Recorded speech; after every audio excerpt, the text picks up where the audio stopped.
Meet the fat pig who raised my husband." Her words hung in the air like cigarette smoke, ugly, slow, impossible to ignore. And when the table erupted in laughter, I realized something. Humiliation only burns when you let it. That was the moment I stopped shrinking. That was the moment I decided to remind them exactly who I was. My name is Mary Collins. I'm 54 years old, born and raised in a small town outside Dallas, Texas. And before I tell you what happened that night, before I let you inside the kind of betrayal that leaves fingerprints on your soul, I need to know something. Where are you listening from tonight? Because I've learned that stories like mine, they don't belong to one town, one family, or one mother. They travel from one kitchen table to another, carried by women who've been laughed at, dismissed, or forgotten. Now let's start where everything changed, that cursed dinner. It was a Thursday evening, late spring. The kind of night when the air outside smells like honeysuckle and rain. I'd been invited begrudgingly to a dinner at my son's in-laws' mansion. A family gathering, they called it. But I knew what it really was, a showcase of power. A night for them to feel bigger, richer, cleaner than the rest of us. When I arrived, the valet hesitated before taking my keys. I could see it in his eyes, the quiet calculation. My car wasn't luxury, it was reliable. 10 years old, clean, paid in full. To me, that meant pride. To them, it meant less. Inside, the house looked like it had been built to impress angels. Marble floors so shiny you could see your face in them. Chandeliers like frozen fireworks. And people everywhere laughing, sipping, watching. Emily, my son's wife, greeted me last. She looked stunning, of course, gold dress, hair like spun silk, a smile sharp enough to cut glass. Her parents, the Whitmores, stood nearby. Her mother smelled like lilac perfume and disapproval. Her father, tall, silver-haired, commanding, extended a polite but cold hand. "Mary, so nice you can make it," he said. "I wouldn't miss it," I answered, even though we both knew I almost had. Dinner was served in a room that looked more like a museum than a dining hall long polished table. 12 golden plates, candles that probably cost more than my monthly groceries. I sat near the end, opposite my son, Daniel, who wouldn't quite meet my eyes. His tie was perfect, his posture stiff. The boy who once brought me dandelions now looked like a man trying to forget where he came from. The conversation was all stock markets, vacation homes, golf tournaments, words that made me feel like I was breathing thin air. I stayed quiet, smiling when needed. I'd learned long ago that silence is sometimes the loudest weapon. And then it happened. Emily, swirling her wine, looked across the table with that same cruel sparkle I'd seen growing in her ever since she married my son. "Oh," she said, as if suddenly remembering something amusing. "Everyone, meet Mary, the fat pig who raised my husband." Laughter followed polite, uncomfortable, but laughter nonetheless, the kind people give when they don't know where to look. For a moment, I felt the world tilt. My throat went dry, my pulse thudded in my ears. I wanted to disappear, to fold into the linen napkin and vanish, but instead I sat still. My fork touched the edge of my plate, steady. Then I saw it, her father's face. The laughter drained from him like color from a photograph. His eyes locked on mine, recognition dawning, slow and horrified. "Wait," he said softly, the words catching in his throat. You run our company?" The room froze. Even Emily's smirk faltered. "What are you talking about, Dad?" But it was too late. The silence had shifted. Power had changed hands. I looked at him, calm, almost kind. "Yes, Mr. Whitmore," I said. "Caldwell Holdings acquired Whitmore Construction last quarter. I'm your new CEO." No one moved, no one breathed. I reached for my water glass, took a slow sip, and smiled. "Now," I said, "shall we continue dinner?" The rest of the evening blurred whispers, stares, the taste of roasted lamb turning to ash in my mouth. But one thought kept circling in my mind, steady and sharp. They wanted me small. They wanted me silent. and I had just reminded them I was neither. That night, after the dinner, I sat in my car for a long time, engine off, streetlights flickering across the windshield like old memories. My hands rested on the steering wheel, still trembling from what had just happened. I should have felt victorious, powerful even, but what I felt instead was hollow. Because underneath the shock and the whispers, beneath Emily's frozen smile and her father's pale face, I kept seeing Daniel, my boy, sitting there, silent, not defending, not flinching, just staring into his plate like a stranger. And that was what hurt most. I drove home through the Texas backroads, where the air still smelled like dust and rain. The night was thick and quiet, the way it used to be when Daniel and I lived in that tiny duplex behind the old Baptist church. I could almost see him again, 10 years old, knees scraped from playing outside, running up the steps yelling, "Mama, I got us dinner," and holding up a crumpled takeout bag like a trophy. Back then, we didn't have gold walls. We had faith, and sometimes faith was enough. I was 24 when Daniel was born. His father, Charles, had already started showing signs of the man he'd become: charming in public, cruel in private. He worked construction by day, drank by night, and measured his worth by how quiet I stayed. When he died in a roadside accident, people brought casseroles and pity. I brought resolve. I worked every job that would take me: cleaning offices, folding shirts at the dry cleaners, managing inventory at a corner store. I used to tell Daniel bedtime stories about success, like they were fairy tales. One day, I said, we'll have our own house, one with windows that open right and floors that don't squeak when we pray. He used to smile at that. He always smiled. Even when I came home smelling like bleach, he'd hand me a towel and say, "You're the hardest working person I know, Mama. One day I'll make you proud." And he did. Lord, he did. When he got his scholarship, I sat in the back of the auditorium, clutching my purse so tight it left marks in my palms. He'd worn the same blue shirt I'd ironed 1,000 times before, the one with the tiny thread loose near the collar. When they called his name, I cried so hard I scared the woman next to me. From there, things moved fast: college, internships, a degree in business administration, my baby boy all grown up, stepping into boardrooms while I still scrubbed floors at night to help him pay rent. It was around that time he met her, Emily Whitmore. The first time he showed me her picture, I remember saying, "She's beautiful, honey, but she looks like the kind of girl who's never eaten burnt toast." He laughed then. I didn't. When I finally met her, it was at a cafe downtown, the kind of place where coffee costs what a full meal used to. She shook my hand like it might leave a stain. Perfect nails, perfect smile, not a hint of warmth behind it. "Oh, you're Mary," she said. "Daniel talks about you constantly. You raised him all by yourself, didn't you? That's so inspiring." Inspiring. I remember thinking that word was just pity dressed in pearls. Still, I smiled. I told myself to give her a chance. Love makes fools of the kindest people. But as months passed, little things began to change. Daniel started calling less, then visiting even less than that. He'd say, "Mom, Emily's family is just different. You'd love them if you understood their world." Their world. That was the first time I realized he'd stopped saying our world. By the time the engagement was announced, I barely recognized him. His shirts were sharper, his words smoother, his hugs shorter.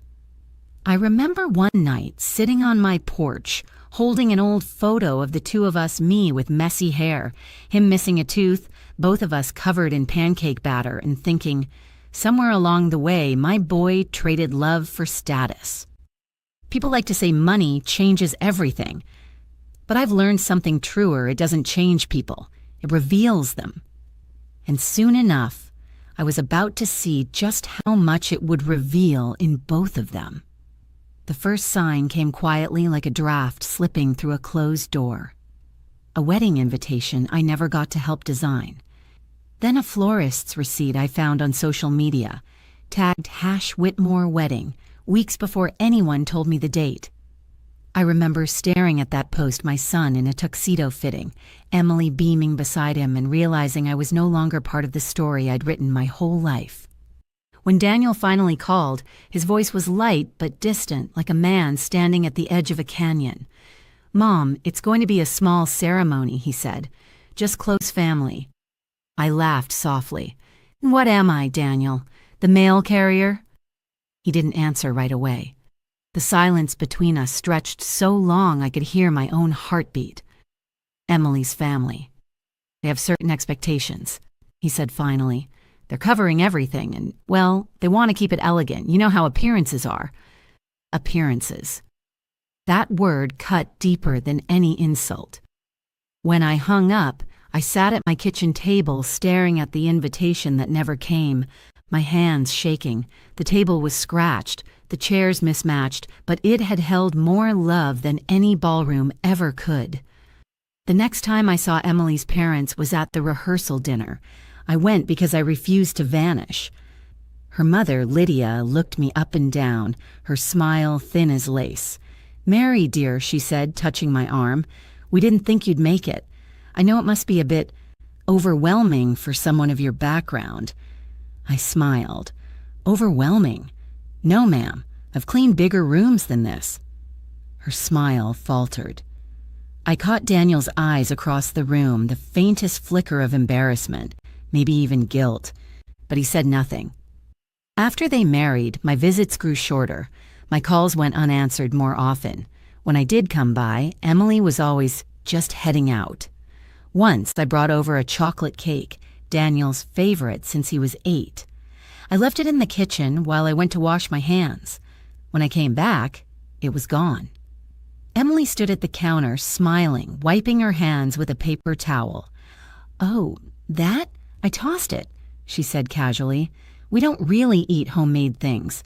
I'm sure it's sentimental, though."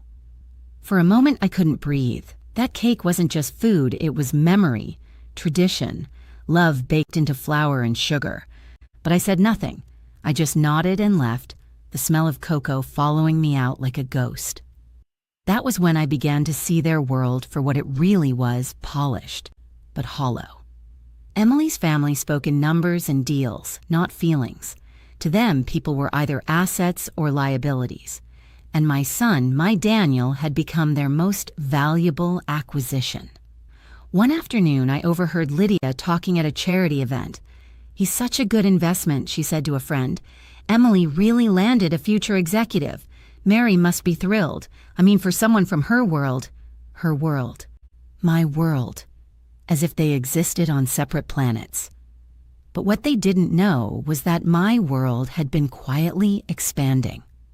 While they spent their days sipping champagne and comparing handbags, I was building something far more enduring, Caldwell Holdings, my consulting firm.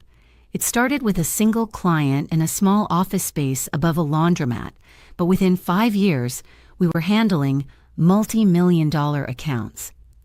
And one of those accounts, fate has a strange sense of humor, was Whitmore Construction, Emily's family's legacy business.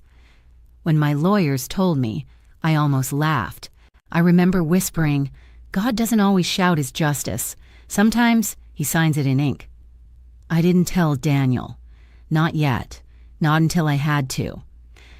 Because some lessons, the kind that burn arrogance down to ash, can't be taught with words. They have to be lived. It would take one dinner, one cruel joke, and one stunned silence for them to learn exactly who I was. And when that moment came, I promised myself something: I would not raise my voice. I would not fight for space at their table. I'd let them hand it to me, trembling. When the paperwork went through, it didn't feel like revenge. It felt quiet, almost holy. The email came on a Wednesday morning. Caldwell Holdings officially acquires controlling interest in Whitmore Construction. Just like that, with a few signatures and one digital transfer, the same family that had mocked my name now answered to it. I didn't gloat. I didn't even smile. I simply closed my laptop, poured myself a cup of coffee, and whispered, "Well, Lord, that's something, isn't it?" For years, I'd kept my success private. I preferred small victories over grand announcements. The business grew from consulting to full acquisition strategy. We helped companies restructure, refinance, rebuild. I'd built an empire not from greed, but from grit. Every penny came from late nights and long days, the kind where you forget to eat, the kind where you mop your own floors after firing half your staff to keep the company alive. By the time we landed Whitmore Construction, Caldwell Holdings had offices in 3 cities, a board of directors, and a reputation for taking broken systems and turning them to gold. But the Whitmores didn't know that. Not yet. The first time I walked into their corporate headquarters as an investor, I felt that old heat of insecurity rise in me, the same one I'd felt in their marble mansion. Their receptionist gave me that look I knew too well. Polite confusion dressed as superiority. "Excuse me, ma'am," she said, forcing a smile. "Investors usually come through the executive entrance." I smiled right back. "That's fine, sweetheart. I like to see how the real work gets done." Inside, I sat at the long conference table where generations of Whitmores had made their fortunes. There was an oil painting of the patriarch over the mantel, the kind of self-portrait that screams legacy. When the meeting began, I introduced myself simply, Mary Collins representing Caldwell Holdings. The CFO blinked, flipping through the papers in front of him. "I didn't realize you were that Caldwell," he said. I nodded, calm. "The only one that matters." I kept my distance from Daniel and Emily during those months. It wasn't easy, he called sometimes, asking about family things, small talk mostly. I could hear the strain in his voice. "Work's been stressful," he'd say. "I bet it has," I'd reply. Neither of us mentioned the company name. "Oh, I was preparing something bigger." The Team Mary wasn't just a weapon, it was a mirror. And I needed them to see themselves clearly, every crack, every cruel reflection. Then one afternoon, an embossed envelope arrived at my office. Inside, "You are cordially invited to a dinner celebrating the Whitmore family's continued success and partnership with Caldwell Holdings." I laughed, an honest, surprised laugh that echoed in my empty office. They had no idea who had signed the checks keeping their company afloat. That dinner, the same dinner that would later become legend, where Emily's laughter died mid-breath. But before that night, I spent hours standing before my closet, debating what to wear. Power doesn't need sequins, it needs presence. I chose a deep navy gown, simple but commanding, the kind of dress that whispered, "I don't need to prove anything." Before leaving, I looked at a framed photo on my desk. Daniel, age 7, holding a cardboard sign that read, "Mama's Hero." For a second, my chest tightened. I wasn't walking into that dinner for revenge. I was walking in for that little boy who once believed his mother could do anything. When I arrived at the Whitmore mansion that night, everything gleamed candles, crystal, arrogance. But something in me had changed. I wasn't the cleaner anymore. I wasn't the widow who sat alone at the back of PTA meetings. I was the woman who had built an empire from the ashes of their judgment. And I was about to take my seat at their table, not as a guest, but as the owner of the house. The valet opened my door like I was royalty. I suppose in a way, I was just not the kind of royalty they recognized. The Whitmore's mansion glowed against the night, each window blazing like a stage light. I took one steadying breath before stepping out. Inside, the house hummed with laughter and expensive perfume, the kind of place where conversations clinked like champagne glasses, delicate, hollow, ready to shatter. A waiter took my coat and offered me wine. "Red or white, ma'am?" "Neither," I said. "I came to stay sober tonight." The dining room was a picture from a magazine. Ivory walls, a mahogany table polished to a mirror, silver so bright it hurt to look at. Emily was radiant gold dress, perfect curls, a smile that never reached her eyes. She floated toward me like a hostess performing for a camera. "Mary," she cooed, "you made it." "Wouldn't have missed it," I said. My voice was soft but steady, the kind of calm that unnerves people who expect an apology. Her father, Richard Whitmore, stood at the head of the table. He greeted me with a practiced smile, his hand cool and dry. "Ah, Miss Caldwell. Wonderful to see you again." Again. If only he remembered where. Dinner began with polite chatter, the weather, the markets, a new resort Emily's mother couldn't stop bragging about. I let them talk. Sometimes silence is sharper than a blade, but Emily couldn't resist. I saw the way she glanced at her friends, that tiny smirk she got when cruelty was about to cross her lips. "Oh, everyone," she said suddenly, waving her fork in the air. "I completely forgot to introduce you properly." Her voice turned honey-sweet and venom dripped beneath it. "Meet Mary, the fat pig who raised my husband." The laughter came slow, polite at first, then louder. It wasn't the sound itself that hurt. It was the echo of every time in my life someone had looked at me and seen less. I didn't flinch. I placed my fork down gently, the silver clinking against porcelain like punctuation. Daniel's head bowed. His hands fidgeted in his lap. Not a word, not a sound. And then the room changed. It was so subtle, most didn't notice, but I saw it. Richard Whitmore's smile vanished. His hand froze halfway to his glass. Color drained from his face as his eyes locked onto mine. "Wait," he said, voice trembling. You run our company?" The room fell silent, the kind of silence that hums with panic. Emily blinked, confused. "Dad, what are you talking about?" But he didn't look at her. His gaze was still on me. I leaned forward slightly, my tone calm, gentle even. "Yes, Mr. Whitmore. Caldwell Holdings acquired Whitmore Construction last quarter." I paused, let the weight of it settle like dust on crystal. "I'm your new CEO." You could hear the air leave the room. Forks froze mid-air. Someone coughed. Even the candles seemed to flicker lower. Emily laughed nervously. "That's not... You're joking, right?" I looked at her, eyes steady. "Does it sound like I'm joking?" Her smile faltered. Her hand slipped from her wine glass. Across the table, Daniel finally looked up, really looked. His face went pale, then red, shame flooding every feature. I wanted to reach for him, to whisper that I forgave him, but this moment wasn't about comfort. It was about Mary. Richard cleared his throat. "Miss Caldwell, Mary, I had no idea." "I know," I said quietly. "That's what makes this so poetic." I dabbed my lips with the napkin, stood up slowly and looked around the table. "Thank you for dinner. It's been enlightening." No one spoke.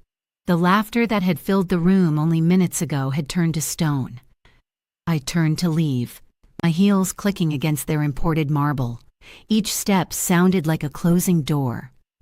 At the entryway, I paused and glanced back just once, not out of pride, but out of peace. For the first time in years, I wasn't the one shrinking. They were. That night, sleep never came. I sat by my window with a mug of coffee gone cold, watching the moon reflect off the windshield of my car. The silence was thick, not heavy with sadness, but with something deeper. Peace. For the first time in years, I didn't feel small. I didn't feel like someone waiting to be invited to belong. I was finally standing in my own name. At dawn, my phone buzzed. Unknown number. "Miss Caldwell?" The voice was hesitant. "This is Richard Whitmore." I almost smiled. Of course it was. "I owe you an apology," he said. "Last night was disgraceful. My daughter's behavior was, well, you saw it." "Yes," I said. "I saw it." "I had no idea," he went on, his tone shifting from embarrassment to desperation. "No idea that you were the one keeping our company alive. You've been nothing but professional and we—" He stopped himself. "I misjudged you." I let the silence stretch until it became uncomfortable. Then I said calmly, "Mr. Whitmore, you didn't misjudge me. You just never tried to see me." There was a pause, then a quiet, "You're right." That call ended politely. but the ripple it started, I could feel it everywhere. By Monday, the tone in every meeting had changed. Executives who once ignored my emails now leaned forward when I spoke. People who had rolled their eyes at the outsider CEO began addressing me as ma'am with reverence. Power doesn't shout, it simply walks in and takes its seat. 2 days later, Daniel showed up at my door. He looked tired, dark circles, loosened tie, the weight of realization heavy on his face. "Mom," he said softly, "can we talk?" I gestured for him to sit. Of course. He didn't sit right away. He stood in my living room, looking at the framed photos on the mantel. Birthdays, graduations, the two of us standing outside our first apartment, smiling like the world was ours. "I didn't know," he said finally, "about your company, about any of it." "I didn't hide it," I said, "and you just stopped asking." He winced, nodding. "Emily told me you'd embarrass us, that you'd make her family uncomfortable. I thought I was protecting peace." "Peace built on disrespect isn't peace," I said quietly. He sat down then, shoulders slumped. "She's been crying all morning," he muttered. "Says she didn't mean it, that it was a joke." I shook my head. Cruelty dressed as humor is still cruelty. He looked up, eyes glassy. "I'm sorry, Mom."